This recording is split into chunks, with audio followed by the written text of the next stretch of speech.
All right, welcome. Every single day, we are absolutely surrounded by media. But what if we're only seeing half the story? Today, we're going to pull back the curtain. We're moving from just watching and scrolling to truly understanding. It's time to decode the world around you. So let's just start with a number that might actually shock you. 7 to 9 hours. That's how much time teens spend with media every single day. Think about that for a second. That's more time they're in school, maybe even more time than they spend with their families. It is a constant, nonstop stream of information shaping how they see everything. But here's a really common trap that we all fall into. We mistake being tech-savvy for being media literate. On the left, you see the myth, someone who can swipe, tap, and post without a second thought. But the reality we should be aiming for, that's on the right. It's someone who's actually questioning the algorithms, the biases, and the motives behind that screen.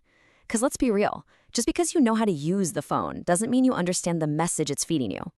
And the stakes for not understanding, well, they're incredibly high. We're talking about serious, real-world harm here, from cyberbullying and major mental health issues, all the way to the deep political divides that we see pretty much everywhere. Okay, so how do we even start to make sense of it all? How do we get behind that screen? It all begins with one single core idea, a premise that I promise you will change everything about how you see the world. When we look at a piece of media, a stunning photo, a polished news story, a big blockbuster movie, we usually see what looks like a perfect little window onto the world. It feels like a natural, unfiltered reality. But here's the secret. That perfect reality is actually a construction site. Just like a movie set, every single media message is built piece by piece. Look at this. You've got lighting rigs, a crew, even trash that's been carefully moved out of the shot. What we see in the end is the result of countless choices and very careful construction. And this right here is the single most important idea in all of media literacy. All messages are constructed. Nothing you see is purely natural. It's all been built with really deliberate choices about what to include and, maybe even more importantly, what to leave out.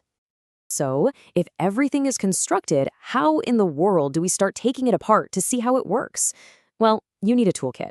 And lucky for us, it just involves asking a few simple but seriously powerful questions.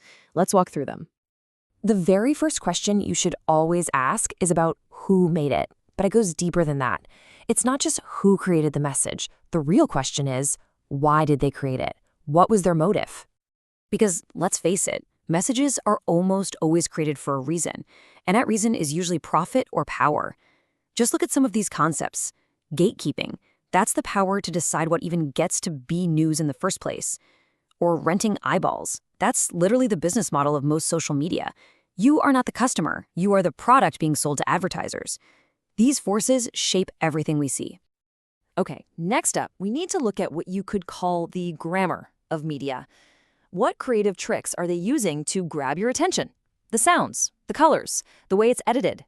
I promise you, none of it is accidental. It's all designed to make you feel a certain way. Just look at this movie poster. The creative stuff isn't just decoration, it's a language. That bright red title, it immediately screams danger or urgency. The dark shadows, they suggest mystery. That's called connotation. These techniques are picked to make you feel something before you've even read a single word.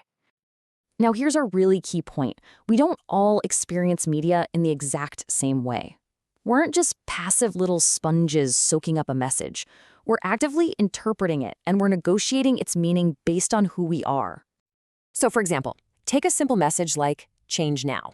An elderly veteran might see that as a call to protect national values. A teenager? They might see it as a demand for rebellion. And someone from another country might see it as a sign of political instability. Our age, our culture, our life experiences, they all act like filters. And finally, we have to dig deeper to look at what's hidden beneath the surface of the message. We have to ask not just what is being shown, but also what and who is being left out. I want you to think of it like an iceberg. The most powerful parts of a message, the underlying values, the ideologies like consumerism, the stereotypes, they're often invisible. They're submerged way down below the surface of the plot and the characters. And you know what? Sometimes the most powerful message of all is in what's missing, the perspectives we never get to see. Now, to be fair, media literacy education has its critics. Some people worry it just overloads school curriculums or that teachers might push their own biases. But supporters argue it's not some add-on, it's a fundamental approach that actually deepens core skills. The goal isn't indoctrination, it's inquiry. It's about teaching how to think, not what to think. So, we have this toolkit for asking questions, but why does mastering it matter so much? Because the stakes here, they aren't just academic. They're about the health of our own minds and the health of our democracy. On a personal level, these skills help you recognize patterns and question what you see. But on a bigger, civic level, they are absolutely essential. When you understand something like agenda setting, which is basically how the media tells us what to think about, you gain the power to think for yourself.